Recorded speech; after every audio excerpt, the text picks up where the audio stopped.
Hey everybody, GP here. I'm going to do another video on tapping. I said in the last one that that was going to be the last one. Wrong. One more after this. Because I realized that in the tapping on survival mode that I just did, that I really covered the survival mode that was really imaginary, the product of your mind, the echo from the past. But what if you really are in survival mode? What if your back really is against the wall? You've lost your job and you're almost out of savings. You know, your kids need stuff and you don't really have the extra money for it, right? You get sick and the amount of money you have goes down. It's hard to find a job. You're underemployed or not employed at all. I mean, there's been a lot of struggle for a lot of people. And I'm not speaking theoretically here. There were periods of time in my life when I remember only buying the small onion because I couldn't afford the big one. I had to really, I had two children and I just had to make everything work. You know, I had to borrow a couple bucks to buy milk and stuff like that, which I don't drink anymore, by the way, and neither should you. No more dairy. Anyway. And even last year, it was like a hurricane went through my life, and my business crashed, and a relationship, and I had things in my personal life and in my professional life, and it was almost as if like boom, this catastrophe came through, and it just wiped and just knocked me on my butt. And I was actually in survival mode. I was just down to the wire. So I want to be able to speak to that because we all experience it for real and not just the imaginary one. Granted, most of the time it isn't. Most of the time that first tapping video will do the job for you. But when you do come up against stuff, and we all do, and more lately than ever because the world is going through a major transition. It's okay. It's going to come out okay on the other side. Everybody's going to be okay on the other side. But during a transitionary period, things aren't, it looks like it's touch and go. But really, take my word for it. Don't worry about it. It's going to be okay. In the meantime, while things are going up and down, when you're in survival mode, it's like, I love to use the example of when we have a cold. You know, when you get a cold, every bit of extra energy of the body goes to fighting off the cold. You know, your body is basically invaded by these little critters that have gotten into the bloodstream, and they want to feed on, your cells and stuff inside of you. They want to take the food out of your blood and that sort of stuff. It's kind of gross to think about, but there it is. But your body has developed defense mechanisms against it. And so it creates more white corpuscles, which are the blood cells that actually grab onto. They surround the little critter and escort him out of the system. And of course, to our experience sitting up here, all our energy is down, the fever's high, you feel just kind of a sense of apathy and malaise, can't do very much, your creative energy is shut down, your runny nose, that's all the little critters getting dispelled from the body. It's miserable. It feels really, really terrible, but it's what has to be because the energy has to be diverted to protecting you. If it didn't do that, the little critters would win, and you'd be dead. So it's doing the right thing. But this is what happens on an energetic level when we get into survival mode. All the extra energy that should be going into creating a creative life and finding opportunities and networking and being fully yourself, to be out in the world doing what it is you're going to do, whether it be working for somebody else and doing a good job or working for yourself or creating new products or teaching, sitting in front of a video camera and talking, there has to be the creative juice in order to do it. And when you're in survival mode, you don't have it. It's hard, especially when there's a lot of responsibility on your shoulder. And, it gets to the end of the day, you've met what has to be done, but there's nothing extra left. And I really want to speak to that because there is solutions to that. There is a way to free yourself up, and on two levels. Number one is we can eliminate from the system anything that is extraneous, right? Whatever is in the system that's in survival mode that really needs to be in survival mode, well then, it has to be that way. Anything else we can actually let go of. we can use the tapping I'm about to use to expel that, and to get to just what is survival mode. Secondarily, there's a very important thing. The survival mode evolved at a time when danger was clear and present, and when it wasn't clear and present, you weren't in survival mode. And it didn't require a great deal of creativity, right? I mean, when we were out just kind of wandering around, and you were chasing beasts, or even just wandering around gathering stuff and eating, which is, the millions of years this system evolved, there wasn't much, creative energy. I mean, if danger happened, you just ran, right? And then you went back to what you were doing, which was like picking stuff and eating and gathering and doing the stuff we had to do. Your survival didn't depend on you having creative juices flowing, on making great contacts and being well organized and managing 1,000 different things. It simply didn't happen. There wasn't anything like that.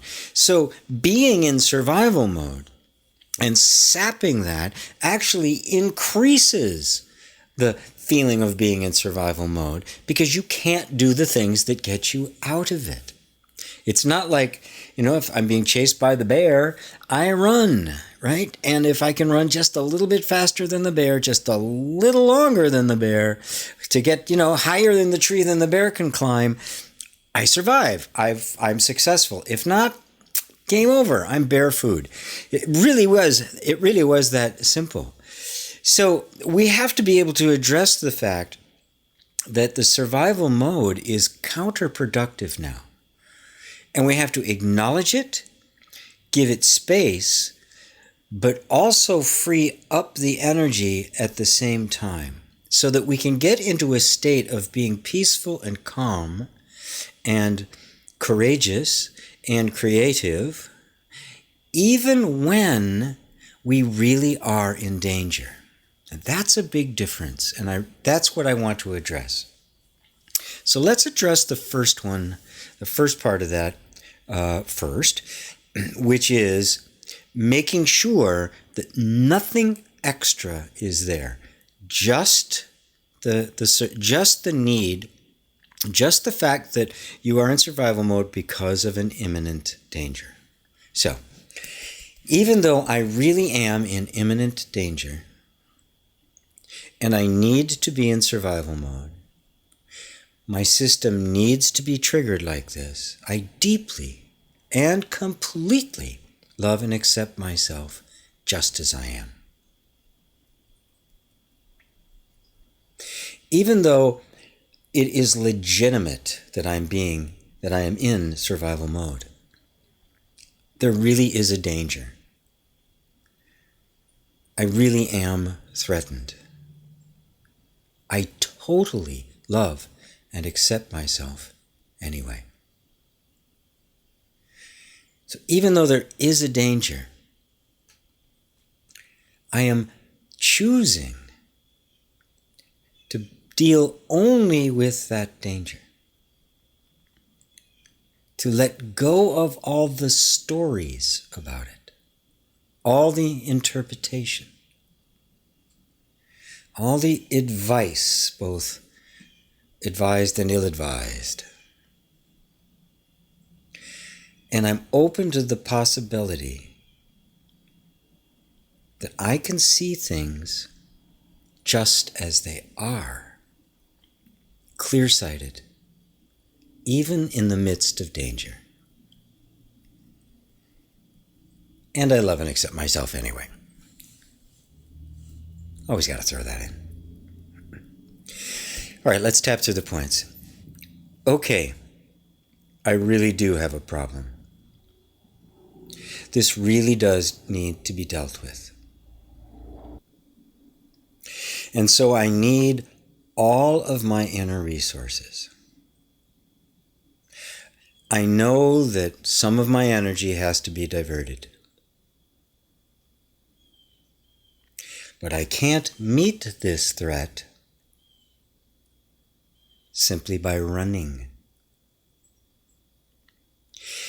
My energy system needs to support my creative thinking. It needs to support my opportunities. Because that's the real way out.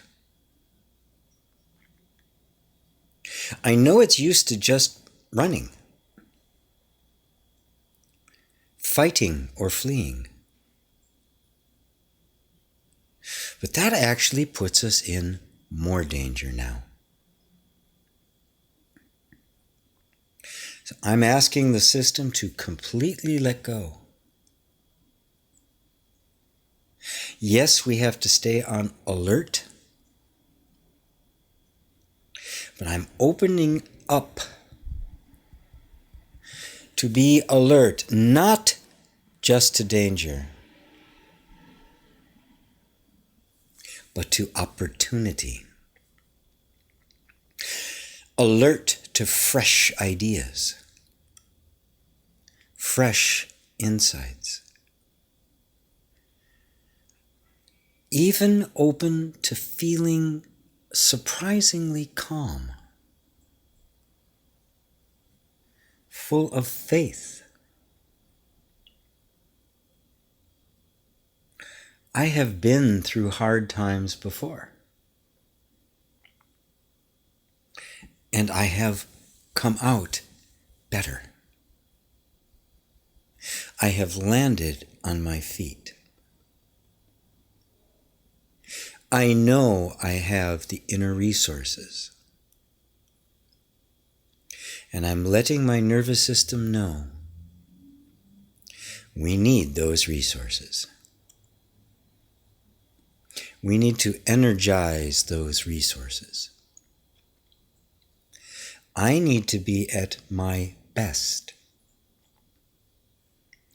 So I'm instructing the nervous system to reroute the energy away from a defensive posture and into a creative, expressive posture. So that too serves the interest of survival.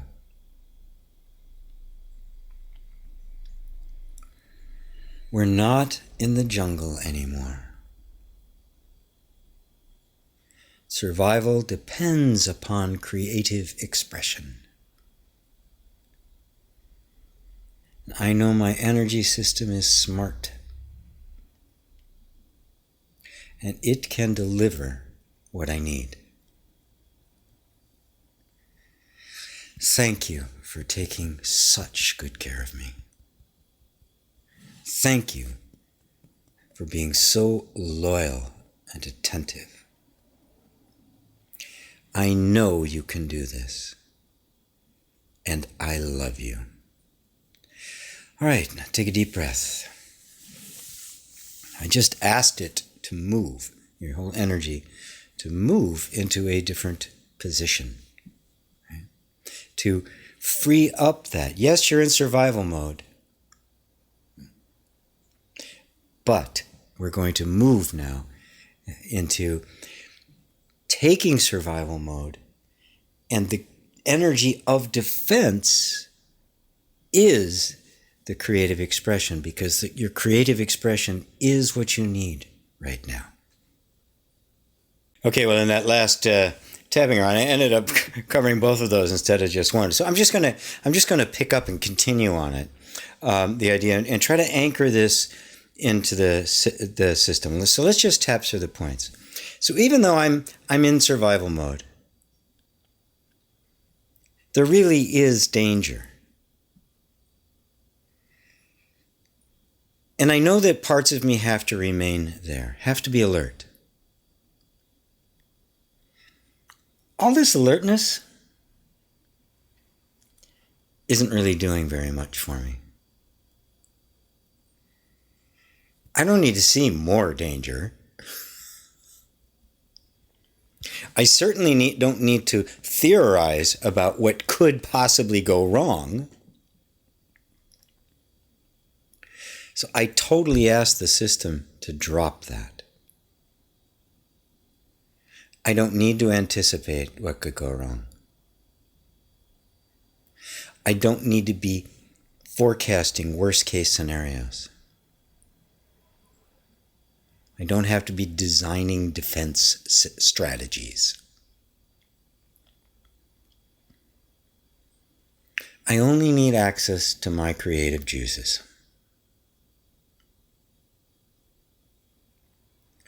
So I'm asking the system to make a very significant shift. Flow the energy into creative expression. Now, I understand this is different. This is not anything you've done before. The entire system has been designed to retract, to contain, to back away. And at one time, that was the way it had to happen. And if I was being stalked by a bear, that would be perfectly appropriate. But it's not a bear. And the solution isn't back off. The solution is fresh inspiration. An upwelling of courageousness, of insight, of self-forgiveness, even of happiness. I know that to make a happy life, I have to start with happiness. You can't make a gold statue out of mud. You can't build a mansion out of metal tubes and canvas. I allow my energy system to generate well-being. Even in the midst of these circumstances. Deep down inside, something tells me well-being is my nature. Happiness is what I'm made of. Prosperity, joy, those are my DNA. That is the genetic material of which I am made. Yes, I can't see it. But there's a lot of things I can't see. But I know it's there. And so I'm going to ask my energy system to see the unseen. To grow with me in faith. To let go of all those patterns of the past. Let go of the story. Let go of all the reasons it happened. Let go of all the things it could have done differently. All the blame of myself, of anyone else. Remain completely innocent. Let's just have a solution. Let's let the creative juices flow. Completely let go of the past. This moment, right here. Surprisingly calm, confident, courageous. I know you can deliver to me whatever I need. Thank you. I love you. And take a deep breath.